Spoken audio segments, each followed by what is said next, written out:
आज है मार्गशीर्ष शुक्ल पक्ष पंचमी। मासों में मार्गशीर्ष भगवान कृष्ण अपनी विभूतियों में बताते हैं। वे कहते हैं कि जो मास है, मासाराम, उनमें मैं मार्गशीर्ष हूँ, अगहन। गोस्वामी जी ने अगहन ही शब्द लिखा है।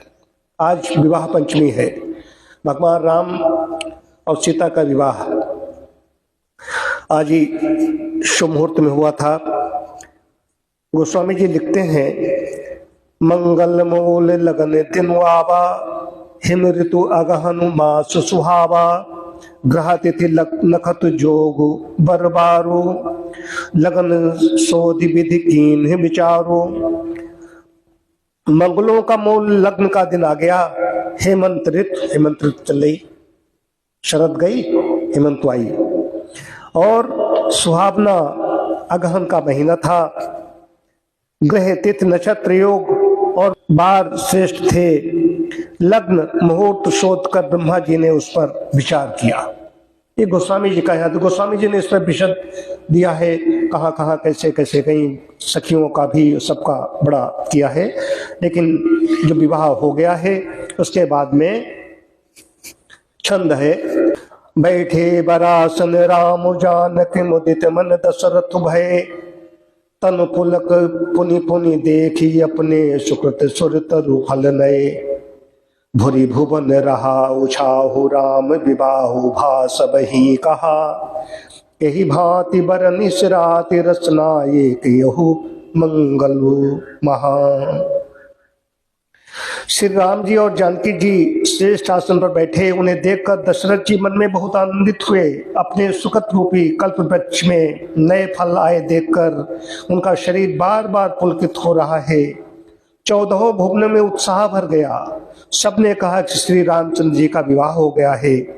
जीव एक है और ये मंगल महान है, फिर भला वो वर्णन करके किस प्रकार समाप्त किया जा सकता है। रचना, जीव एक है, एक जीव से कैसे वर्णन किया जा सकता है, गोस्वामी जी की अपना ये है। तो इसमें तो यही है। लेकिन इसमें वाल्मीकि रामायण में महर्षि वाल्मीकि क्या कहते हैं, वाल्मीकि रामायण में चलते हैं। बारात आ गई है, मंडप पे सखियां लेकर गई हैं।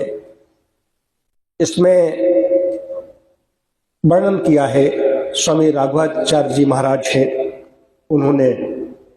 उनको मैं सुन रहा था, तो इतना अच्छा वर्णन किया है उन्होंने। सखियां जब जाती हैं उनको लेकर के, महाराज दशरथ हाथी पर सवार हैं, उनके कुलगुरु महाराज वशिष्ठ रथ पर सवार हैं, विश्वामित्र मुनि अलग रथ पर हैं, ये चारों राजकुमार घोड़ों पर सवार हैं। इस तरीके से बारात जा रही है। इंद्रदेव हैं, इंद्रदेव भी साथ में चल रहे हैं, महाराज दशरथ के मित्र हैं।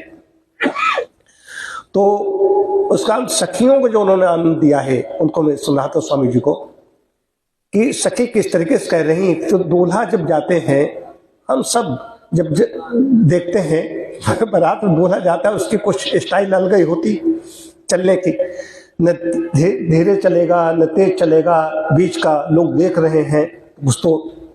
तो ये चारों राजकुमार कैसे चल रहे हैं, इस पर वो कह रही हैं कि ये तो ऐसे चल रहे हैं कि जैसे कोल्हू में बैल जुटा होता है, वैसे चल रहे हैं, धीरे धीरे चल रहे हैं। वो पढ़ाई करते हैं। तो उन्होंने कहा, तुमने इनको बैल बर्द कह दिया है, ये कैसे कह दिया? उन्होंने कहा कि एक कोल्हू चल रहा है, उसी प्रकार 84 लाख योनियों का एक कोल्हू ही ये चलाते हैं, ये ब्रह्म है। इसलिए मैंने भाव देखिए वो हाथ जोड़ा जा करके, तो इसलिए मैंने इनको कहा। जैसे यहाँ उपमा दी, तो उपमा क्या है कि दोनों ब्रह्म है, वो 84 लाख, फिर यहाँ स्वाहा जीव इधर उधर आता रहता है, जाता रहता है, तो ये कोल्हू चलाते रहते हैं। तो उसका उन्होंने कहा, ये तो कह रही हैं, सखियां कह रही हैं कि ये तो बहुत धीरे धीरे चल रहे हैं, तो थोड़ा तेज चले। तो उनका ये तो अज है। उन्होंने कहा, कुछ कहो सखी, ये बहुत तेज चल रहे हैं, अब इस पर क्या कहोगी? तो दूसरी सखी गाती है, कहती है, ये तो अज चल रहे हैं, तेज चल रहे हैं, बकरी की तरह भाग रहे हैं। तुमने इनको अज बकरा कह दिया? ये नहीं, इनके पूर्वज थे, उनका नाम अज था। अज का मतलब होता है अजन्मा, भय प्रकट कृपाला दीन दयाला। तो इसमें ये तो प्रकट हुए हैं, ये तो अज है, अजन्मा है। अज का वहां दिया जाकर, और इधर अज का बकरा भी होता है, भागे जा रहे हैं। तो उन्होंने कहा ये तो क्या है, ये तो पीछे पड़ी हुई है। भगवान राम कहा भाई ठहर जाओ, सब लोग रुक गए। तो उन्होंने कहा अब क्या कहोगे, इस पर टिप्पणी क्या करोगी, अब क्या कहोगी सखी? तो कहती है खंबे हैं 4, ये 4 खंबे खड़े हुए। उन्होंने कहा तुमने जड़ बता दिया, इनको खंबे हैं 4, तुमने इनको जड़ बता दिया, खंबा तो जड़ है। उन्होंने कहा कि ये जड़ और चेतन में सब जगह व्याप्त है, इसलिए मैंने इनको कुछ भी कहो, जड़ में चेतन में जो सब जगह व्याप्त है उसको हम कुछ भी कह सकते हैं। ये भाव दिया, स्वामी जी को सुना था। पहुंच गए हैं वहां पर, ब्राह्मण वेद मंत्रों का उच्चारण कर रहे हैं, मंडप पे पहुंच चुके हैं। वहां पर बहुत अच्छा है, बहुत प्रसन्न। महर्षि वाल्मीकि कहते हैं इयम सीता, ये सीता है, इयम सीता मम सुता, इयम सीता मम सुता सहे धर्मचरी तब। ये सीता है, मेरी पुत्री है, जो अब तुम्हारी धर्म सह धर्म मणि बनेगी। प्रतीक्षिचैनाम भद्रम ते पाणिन ग्रहणीषु पाणिना।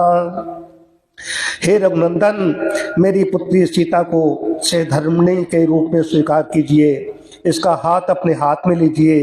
ये पतिव्रता सौभाग्यवती और छाया की भांति आपके पीछे चलने वाली होगी। इयं सीता मम सुता सह धर्मचरी तब प्रतीक्षचैनाम भद्रम ते पाणिन ग्रहणीषु पाणिना। पतिव्रता महाभागा छायेवानुगता सदा इत्युका प्राचिपद्राजा मंत्रपोतम जलम सदा। मंत्रपोत अभिमंत्रित जल लेकर के उनके दिया और लेकर के कन्यादान कर रहे हैं महाराज जनक ने, ये सीता को वहां पर दिया। फिर आगे वर्णन है पे गोधूल की बेरा है, गोधील किसमें वहां पर भी लिख रहे हैं, ये भी गोधूल जिसमें संध्या का समय होता है, संध्या हवन हम लोग करते हैं। गोधूल बेरा, गोधूल इसको कहा गया है जब भगवान कृष्ण गौवा लेकर के आते हैं तो गोधूल बेरा भगवान कृष्ण तो पहले से रामायण काल पहले ही चली आ रही है। गौएं वापस आती हैं, गौएं तो सदैव भी आती हैं, वापस आती हैं तो घर को आती हैं, जो उसके जो खुर हैं उनके पैर पड़ते हैं गौओं के, तो उससे जो धूल उड़ती है उसको गोधूल बेला कहा जाता है। उसी समय मुहूर्त था, उस मुहूर्त में ये उत्सव हुआ। तो आज विवाहोत्सव है भगवान राम का, तो उसमें आज अयोध्या में भी बनाया जाएगा। सभी का मंगल हो, सभी का कल्याण हो, इसी भावना के साथ ओम शांति शांति शांति।